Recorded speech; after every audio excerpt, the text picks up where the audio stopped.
Hello students, I am Jyoti Yadav. Today we will read the chapter number 5th in History of Indian Architecture. In this chapter we will discuss about the all historical buildings which were built in the medieval period. Monuments are very important for us because they are the important sources of history through which we can get information about our past event. So in this chapter we will discuss about the old monuments, about their styles and who has built them.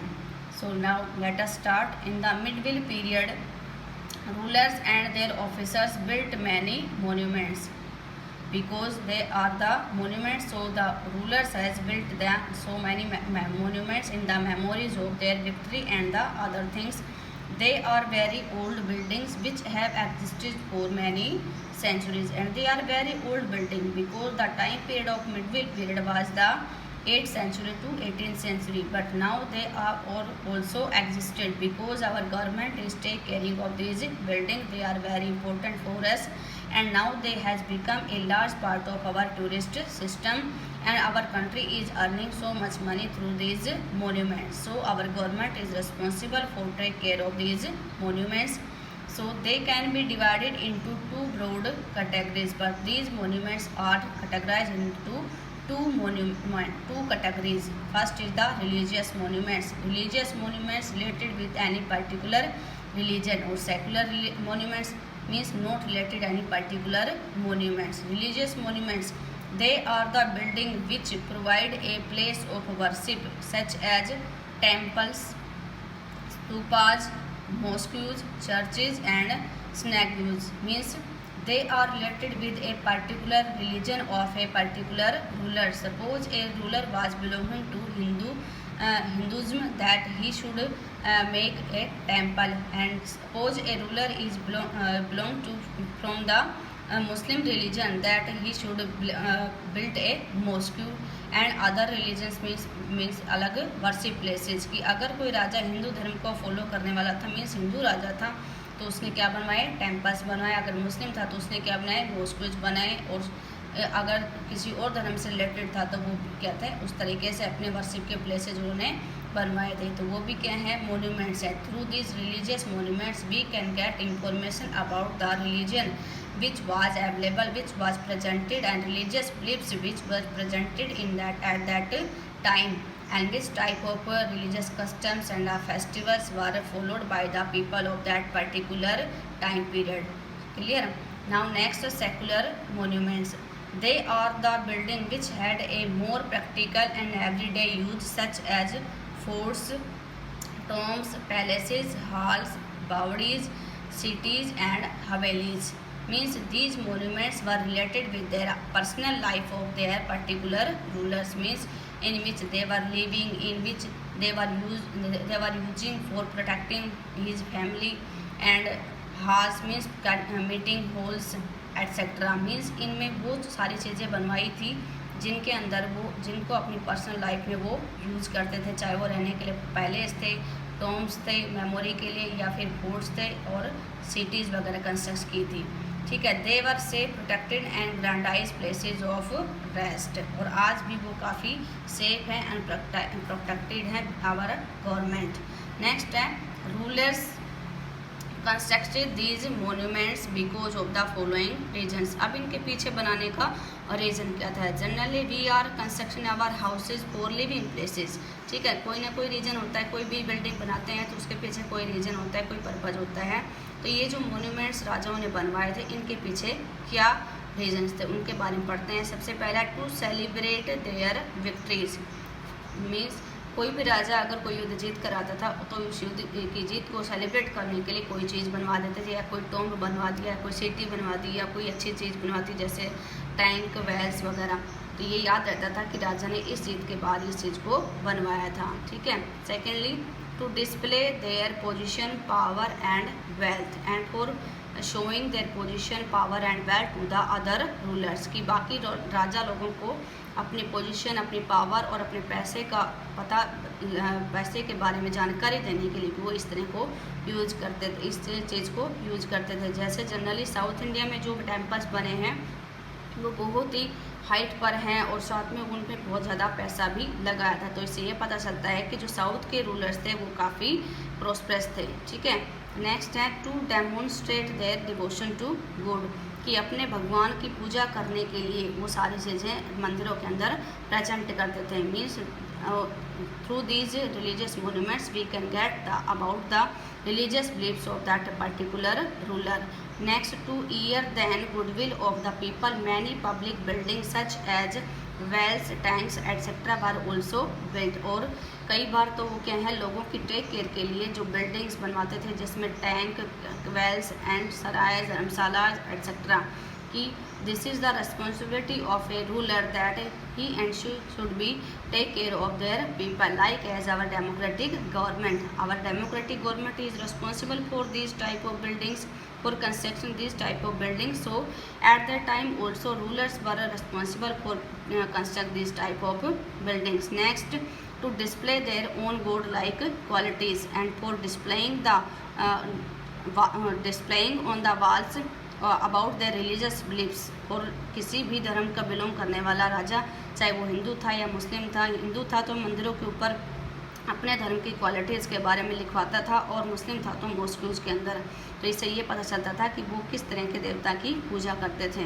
Next, enable future generations to remember their builders, और for giving the message to the future generations to this type of building, और future generation को भी पता चले कि किस तरह की बिल्डिंग स्टाइल उस समय यूज हो रही थी। Next, because of these reasons the medieval period is so rich in architecture and through all reasons so many buildings and monuments were constructed in the medieval period, and due to this the medieval period is known as the golden age in this field. इसी वजह से golden age इसको कहा गया है, क्योंकि इसमें इतनी सारी बिल्डिंग्स बनाई गई थी जितना ना तो एंशियंट टाइम में बनाई गई और ना ही मॉडर्न हिस्ट्री में। Because our history is divided into 3 periods, ancient, medieval और मॉडर्न। तो मॉडर्न में भी कोई बिल्डिंग नहीं थी, सिर्फ बिल्डिंग बनाई गई थी वो अंग्रेज़ों के द्वारा। एंशियंट में भी नहीं थी क्योंकि उसने घर बनाना सीखा ही नहीं था।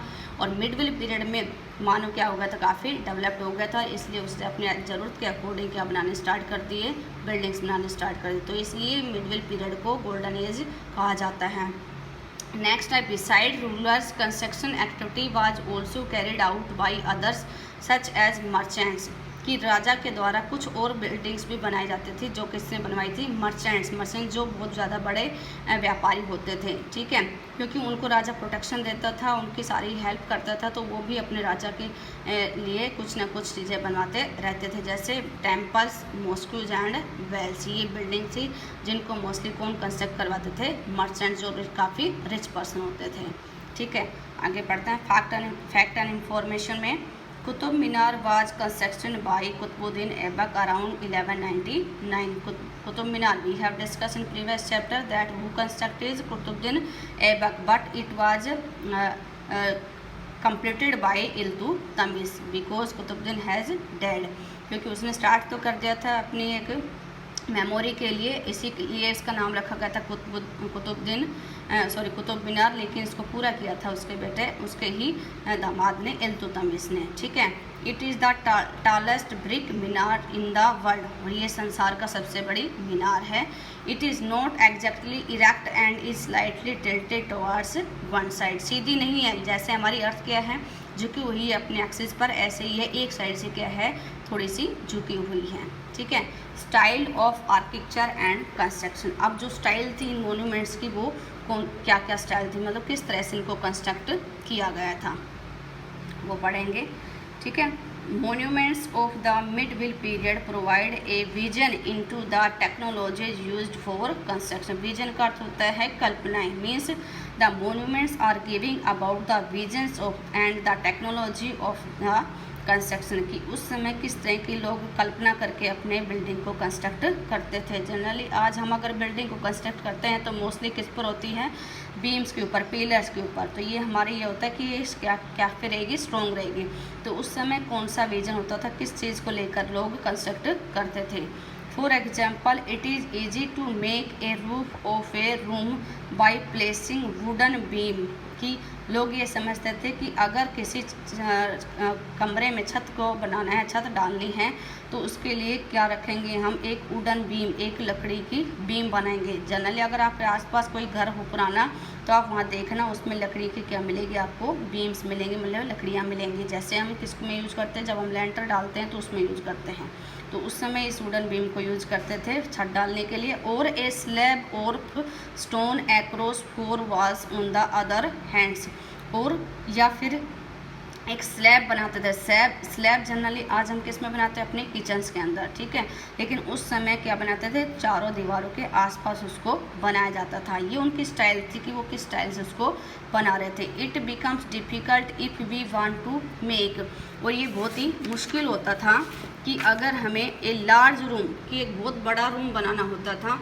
With N elaborate super structure, तो बड़े रूम को बनाने में इससे क्या होती थी, ईजी हो जाती थी कि हम आसानी से चारों तरफ स्लैब को बनाकर उस पर बीम को बनाकर आसानी से हम छत को डाल सकते थे। जैसे आजकल आसानी किससे हो रही, पिलर से, कि पिलर्स को बनाने के बाद हम तुरंत उस पर छत को आसानी से डाल सकते थे।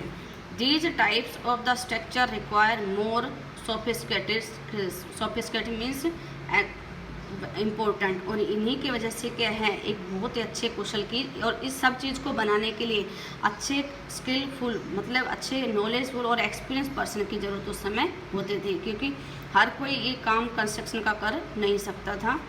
Architects started adding more rooms, doors and windows to building between the 7th and 8th century. 7th से 8th सेंचुरी तक लोगों ने क्या है कि एक रूम के साथ दूसरा रूम जोड़ना, दो तीन दरवाजे छोड़ना, विंडो छोड़ना, ये भी स्टार्ट कर दिया था। इससे पहले तो ये था कि सिंपल एक रूम बना दिया, एक विंडो छोड़ दिया, उसका मेन गेट छोड़ दिया, लेकिन बाद में धीरे धीरे उन्होंने एक से ज़्यादा रूम बनाने की कोशिश की। वो क्या बनाए रहे थे, पैलेसेस, क्योंकि पैलेसेस में हर एक राजा के रहने के लिए, उसके फैमिली मेम्बर के रहने के लिए अलग रूम्स चाहिए, तो ये चीज़ भी स्टार्ट हो गई थी।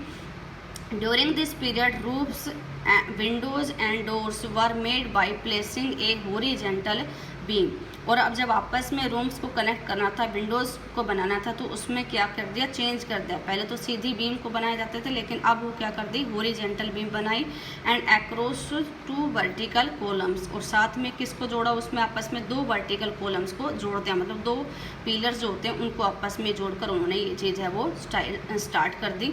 This type of architecture is called trabeate और कोरबेलेट्स, ठीक है, ये स्टाइल का नाम है जो उस समय यूज़ हो रही थी इस बिल्डिंग को बनाने में, कि 2 पिलर्स के द्वारा आपस में 2 रूम्स या 3 रूम्स को जोड़कर बना दिया जाता है। जैसे आजकल हम बनाते हैं कि साइड में एक पोर्शन बनाना है तो आपस में हम मार्क लगा देते हैं, यहाँ पर पिलर्स हम बनाएंगे, तो इसी तरह से उस समय स्टाइल को यूज़ किया जाता था। The trabeate style was used in the construction of temples, mosques and tombs.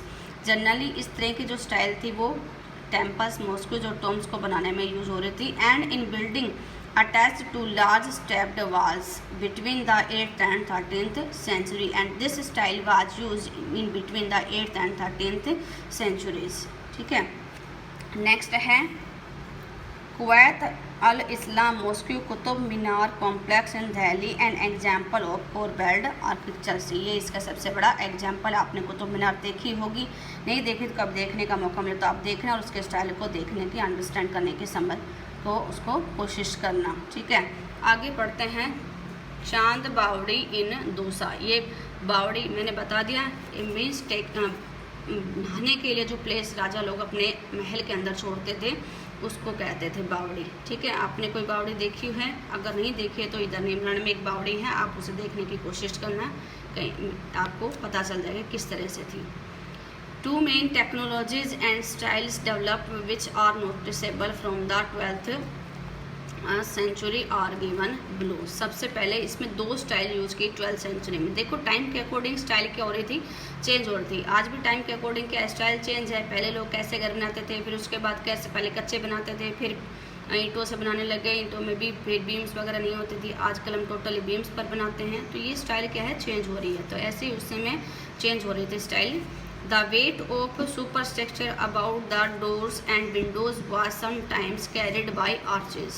कि जो पूरी दीवार का, डोर्स का, विंडोज़ का जो पूरा वेट होता था वो किस पर आता था? आर्चेज। आर्च आपको पता है आर्च क्या होती है? चाप, जब आप मैथ में यूज़ करते हैं, गोलाई से लगाते हैं। आजकल जो हमारे पूरे मकान का वज़न किस पर होता है? पिलर्स के ऊपर होता है, लेकिन उस समय सारा वज़न किस पर होता था? आर्च, गोलाई से। ठीक है, अगर हमारे स्कूल में देखते हैं तो इस तरह से गोलाई से हमारी बिल्डिंग है वो बनी हुई है। जो विंडोज़ वगैरह हैं उसका वेट होता था वो इस पर डिपेंड करता था। This type of architectural form was called arcuate. Arcuate means चापाकार। The keystone at the centre of arch, कि बहुत बड़ा पत्थर रखा जाता था जिसको कहते थे की स्टोन।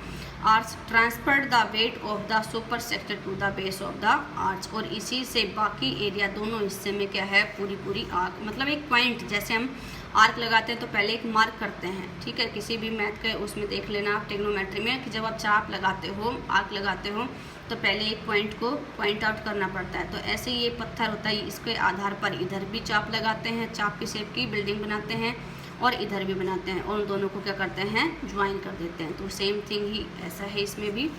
ठीक है, सेकेंड है limestone cement was increasingly used in construction during this period. Limestone cement मतलब चूना पत्थर सबसे ज़्यादा इसमें यूज होता था, because the bricks were not presented there. It was very high quality cement which when mixed with stone chips hardened into constant, and it was very hard because it was mixed with the other materials, और इसको other material से mix करने के बाद ये काफ़ी strong हो जाती थी, मतलब बिल्डिंग काफ़ी स्ट्रॉन्ग बन जाती थी।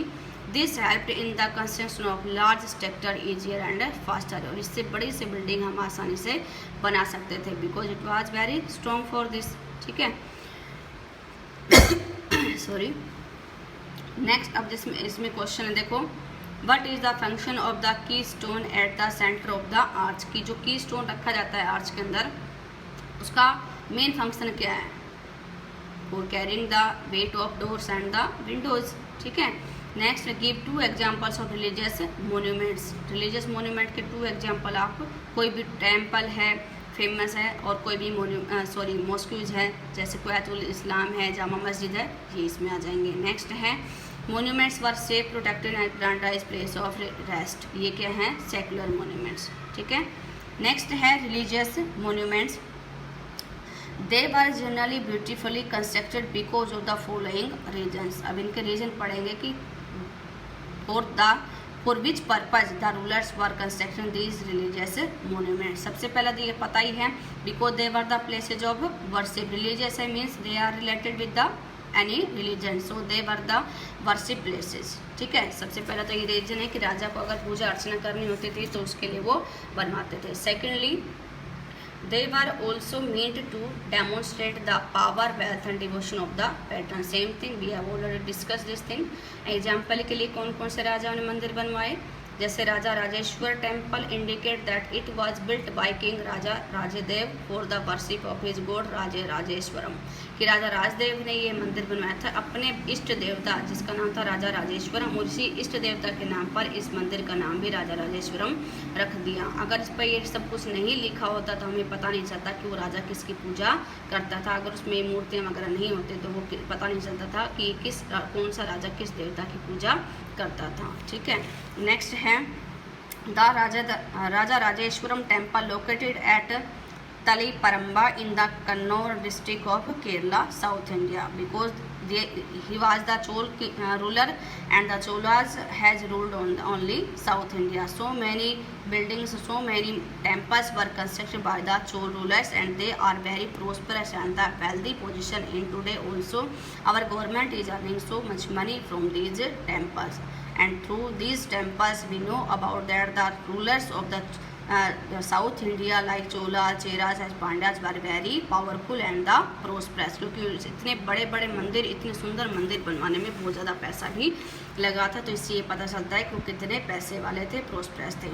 From the above example it can be clearly noticed that the names of the ruler and the god are very similar, कि राजा के नाम और उनके भगवान के नाम कितने सिमिलर थे। मतलब राजा अपने भगवान का नाम अपने हिसाब से ही दे देते थे। The king took the name of the god because it was fortunate and also he wanted to appear like a god, क्योंकि वो यही प्रेजेंट करना चाहता था कि वो भी आपके लिए एक भगवान के बराबर है, इसलिए वो अपने भगवान और अपना नाम एक ही रखते थे। Generally in the temple one god Raja Rajdev placed another Raja Rajeshwaram through the rituals of worship. एक साइड अपनी मूर्ति लगवाई है और दूसरी साइड राजा राजेश्वरम की, ठीक है, दूसरे भगवान की। The other lesser deities in the temple were gods and goddess of allies and subordinate at the ruler, और बाकी और भी बहुत सारे देव देवताओं की है वो वहाँ पर लगाई गई है। तो इससे ये पता चलता है कि वो अपने आप को एक भगवान की उस रूप में देखते थे, ठीक है। आगे का चैप्टर हम नेक्स्ट वीडियो में पढ़ेंगे। अगर इसमें कोई क्वेरीज है तो आप कमेंट में कर दीजिए या वैसे आप कॉल करके मुझे बता सकते हैं, ठीक है। That's all from my self.